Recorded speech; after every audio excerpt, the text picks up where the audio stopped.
భౌతిక జనాన్ని ఉద్ధరించడానికి వేద విభాగం చేయడమే కాకుండా చక్కటి మార్గాన్ని అనుష్ఠించి ఈశ్వరుణ్ణి చేరుకోవడమే మనుష్య జన్మ యొక్క పరమ ప్రయోజనం కనుక దానికి కావలసినటువంటి విధి విధానాల్ని ఏర్పాటు చేసి మనస్సుని శుద్ధి చేయడానికి కావలసినటువంటి భగవత్ కథలతో కలిపి వ్యాస భగవానుడు మనకు అందించినటువంటి పురాణ రాజములలో ఒకటి శ్రీదేవి భాగవతం.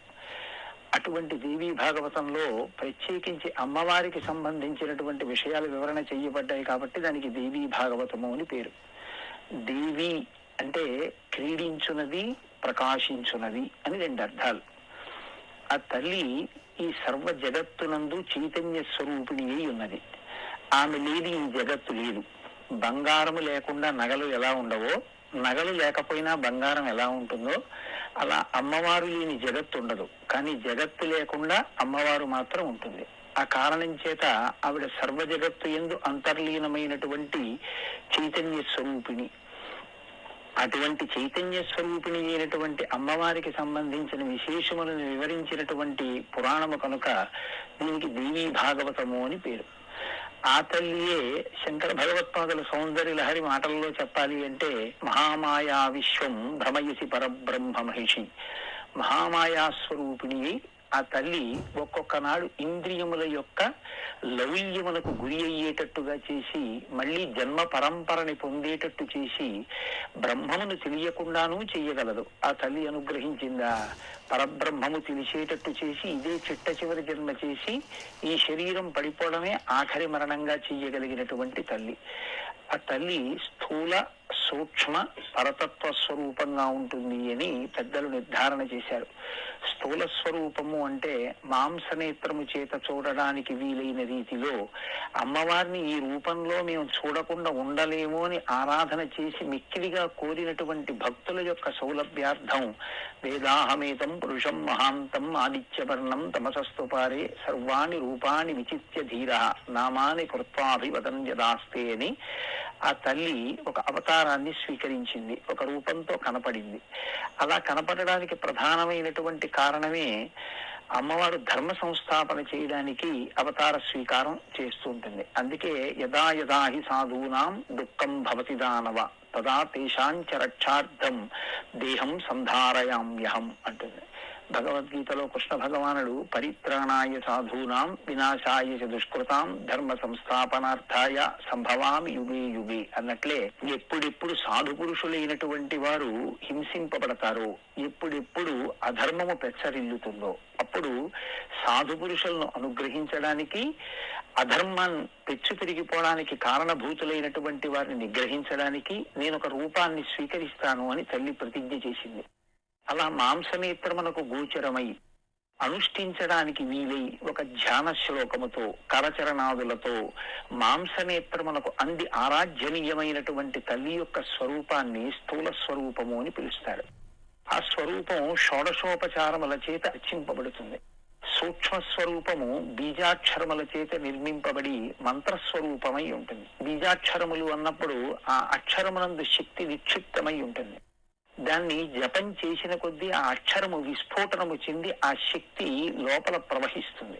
అందుకే వాటిని లెటర్స్ ప్రెగ్నెంట్ విత్ సౌండ్ అని పిలుస్తూ ఉంటారు. అటువంటి శక్తి కలిగినటువంటి బీజాక్షర స్వరూపంగా మంత్రస్వరూపంగా ఉండేటటువంటి తల్లికి సూక్ష్మ స్వరూపము అని పేరు. వాక్కుకి మనస్సుకి అందకుండా కేవలం కారణతత్వంగా ప్రకాశిస్తూ అనుభవమునకు మాత్రమే అందేటటువంటి అద్వైత స్వరూపంగా నిలబడిపోయేటటువంటి తల్లి యొక్క స్వరూపం ఏదుందో దానిని పరతత్వ స్వరూపము అని పిలుస్తారు. వివిధ స్థాయిలలో ఉండేటటువంటి వారిని ఉద్ధరించడానికి ఆ తల్లి అనేకమైనటువంటి రూపములను పొందుతూ ఉంటుంది. అమ్మవారి ఆరాధన ఈనాటిది కాదు, భారతదేశంలో అనాదిగా వస్తున్నటువంటి ఆచారం. అన్నీ తెలుసున్నటువంటి వారు, వేదాంగములను చదువుకున్నటువంటి వారు అమ్మవారిని సంధ్యాస్వరూపిణి అయినటువంటి గాయత్రి స్వరూపంగా ఆరాధన చేశారు. ఏమీ తెలియనటువంటి వారు అంకాలమ్మ, పోలేరమ్మ, మరిడమ్మ మొదలైనటువంటి పేర్లతో అమ్మవారికి ఉత్సవం చేశారు. ఎవరింట్లో ఏ ఉత్సవం జరిగినా, ఎవరింట పిల్లలు కలిగి వంశము వృద్ధిలోకి వచ్చి 10 మంది పిల్లలతో ఇల్లు సంతోషంగా ఉండాలన్నా అందరూ అర్చించేటటువంటి ఆ తల్లి యొక్క స్వరూపమే పెద్దింటమ్మ. పసుపు కుంకాలతో ఉండాలని కోరుకున్న వాళ్ళందరూ మొట్టమొదట అమ్మవారి స్వరూపాన్ని ఆరాధన చేసి పసుపు కుంకాలు ఇచ్చేటటువంటి తల్లి పేరంటాలమ్మ. ఇలా ఏ ఏ పేర్లతో పిలిచినా ఆ తల్లి పేరు మీదే పూజలు జరుగుతూ ఉంటాయి. అసలు సనాతన ధర్మంలో కూడా మొట్టమొదటి నమస్కారం తల్లిదే. అందుకే మాతృదేవో భవ అని మనం పిలుస్తాం. అటువంటి తల్లి యొక్క వైభవాన్ని వివరించినటువంటి పురాణము దేవీ భాగవతము. దీనికి కర్త వ్యాస భగవానుడు. దీన్ని ప్రవచనం చేసినటువంటి మహాపురుషుడు శుకుడు. సాక్షాత్ వ్యాస మహర్షి యొక్క కుమారుడై, కారణజన్ముడై, మహాజ్ఞాని, లోకమునకు అత్యద్భుతమైనటువంటి గ్రంథములను బోధించడం కోసమే జన్మ స్వీకరించినటువంటి మహాపురుషుడు శుకబ్రహ్మ. అటువంటి శుకబ్రహ్మ ఒకానొక నాడు శౌనకాది మహర్షులకు ఈ పురాణ వివరణం చేశారు. శౌనకుడు ఒకనాడు ప్రశ్న వేశాడు. యదా జిహ్వేంద్రియాహ్లాదో షడ్రసై ప్రతిపద్యతే తథా శ్రోత్రేంద్రియాహ్లాదో వచోభిః సుధియాం స్మృతః. అశ్రోత్రాః ఫణినః కామం ముహ్యంతి నభో గుణైః సకర్ణాయేన శృణ్వంతి తేప్యకర్ణాః కథంచన. అతం సర్వే ద్విజాః సౌమ్య శ్రోతుకామాః సమాహితాః వర్తంతే నైమిషారణ్యే క్షేత్రే కలిభయార్జితాః. నైమిషారణ్యంలో ఉండేటటువంటి ఋషులందరూ కూడా ఒకనాడు శౌనకుణ్ణి ఎదురుగుండా పెట్టుకుని ప్రశ్న వేస్తున్నారు. ఒక మంచి ప్రశ్న వేసినటువంటి వాడు తప్ప భగవంతుని యొక్క అనుభవమును పొందినటువంటి పెద్దల నుండి ఆ జ్ఞానమును పొందలేడు. పరిప్రశ్నైన సేవయ అంటాడు గీతాచార్యుడు. ఆ ప్రశ్న వెయ్యడంలో కూడా ఆర్తి ఉండాలి. ఆ ప్రశ్న వెయ్యడంలో కూడా తెలుసుకోవాలనేటటువంటి జిజ్ఞాస ఉండాలి. ఎంత అందమైనటువంటి రీతిలో ప్రశ్న వేశాడో చూడండి శౌనకుడు. యదా జిహ్వేంద్రియాహ్లాదో షడ్రసై ప్రతిపద్యతే తథా శ్రోత్రేంద్రియాహ్లాదో వచోభిః సుధియాం స్మృతః. మనకి జిహ్వేంద్రియము అని ఒకటి ఉంది, నాలుక. అది షడ్రుచులను చెప్తూ ఉంటుంది. నాలుక ఉన్నటువంటి వాడు ఎప్పుడూ కూడా షడ్రుచులను తెలుసుకోవాలని, రుచులతో కూడినటువంటి పదార్థములను స్వీకరించాలని నిరంతరము కోరుకుంటుంటాడు. నాలుక ఈశ్వరుడు ఇచ్చినందుకు నాలుక చేత షడ్రుచులను అనుభవించాలనేటటువంటి ఉత్సుకత కలిగి ఉన్నట్లే భగవంతుడు మనుష్యునకు చెవులు కూడా ఇచ్చి తద్వారా పరిపూర్ణమైనటువంటి భగవంతుని యొక్క స్వరూపాన్ని వివరణ చేసేటటువంటి విశేషాల్ని పురాణ వాంగ్మయంలో, వేదంలో నిక్షిప్తం చేసినటువంటి కారణం చేత వాటిని కూడా విని భగవంతుని గురించి తెలుసుకోవాలనేటటువంటి ఆర్తి లేనినాడు వాడు ఇంద్రియ లౌల్యములకు లోనైన వాడే తప్ప భగవంతుణ్ణి స్మరించి భగవంతుడి గురించి తెలుసుకుందామనేటటువంటి పూనిక లేనటువంటి జీవితం ప్రయోజనాన్ని పొందుతుంది అని చెప్పడం కష్టం. కాబట్టి మాకు కేవలము రసేంద్రియము కాదు, మాకు శ్రోత్రేంద్రియము కూడా ఉంది, చెవులు కూడా ఉన్నాయి. మీరు మహానుభావులు, మీరు భగవంతుని గురించినటువంటి విశేషములు తెలిసిన వారు, అనుభవించిన వారు. కాబట్టి మీరు గురుస్థానములో కూర్చుని చెప్పడానికి అర్హులు. మీ వంటి మహాపురుష సందర్శనము చేత మేము ఇవాళ పవిత్రులమయ్యాం. కాబట్టి మీరు మాకు భగవత్ కథ చెప్పవలసింది. చెవులు లేని ప్రాణులైనటువంటి పాములు కూడా ఆకాశగుణమైనటువంటి ఈ శబ్దాన్ని అనుభవించి ఆనందిస్తూ ఉంటాయి.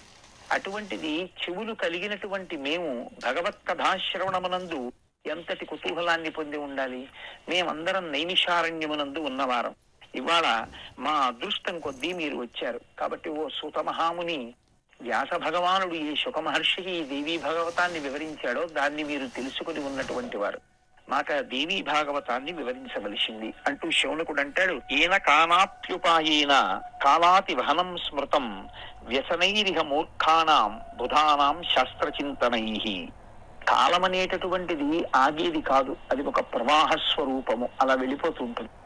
సూర్యోదయ సూర్యాస్తమయములు ఎవరి కొరకు ఆగేవి కౌ. ప్రత్యాయాంతికతాః పునర్న దివసాః కాలో జగద్భక్షకః లక్ష్మీస్తోయ తరంగ భంగ చపలా విద్యుచ్చలం జీవితం అంటారు శంకర భగవత్పాదులు. సూర్యోదయ సూర్యాస్తమయములలో ఈశ్వరుడు ప్రతి జీవి యొక్క ఆయుర్దాయాన్ని గ్రసించేస్తున్నాడు.